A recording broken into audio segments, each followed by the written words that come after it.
Laura Bard, and I am a third grade teacher. Okay, so I became interested in teaching. I think it's just because my whole family was in education. My mom worked in the Alum Rock School District, and she was, then they had librarians, like real librarians, so she was, you know, in the educational system, and I know we used to go and, you know, visit her and do things there. And then I'm the youngest. My brother's like 11 years older than me, and he's a professor. And then my sister is older than me, and she's a teacher.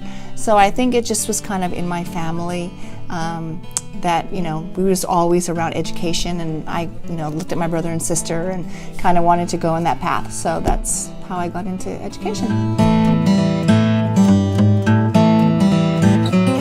All right, so being a primary teacher, you have to teach all the subjects. So from day to day, you know, it could range from starting out from doing PE.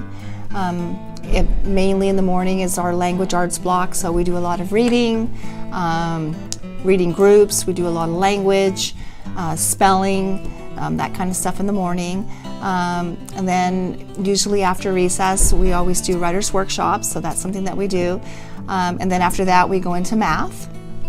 Then we take lunch, and then after lunch, we usually do science. We have a new STEAM lab, so we do a lot of science in the STEAM lab.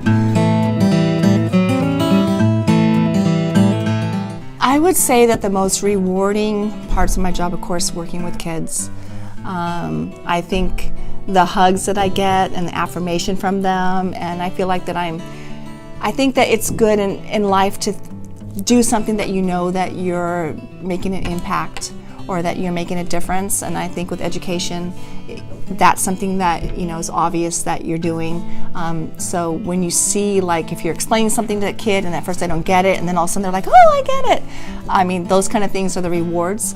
I think, of course, some of the struggles, I would say some of the struggles are when I'm teaching, and at this age group, I think it's hard for kids to stay engaged with me at times and to follow along and to listen.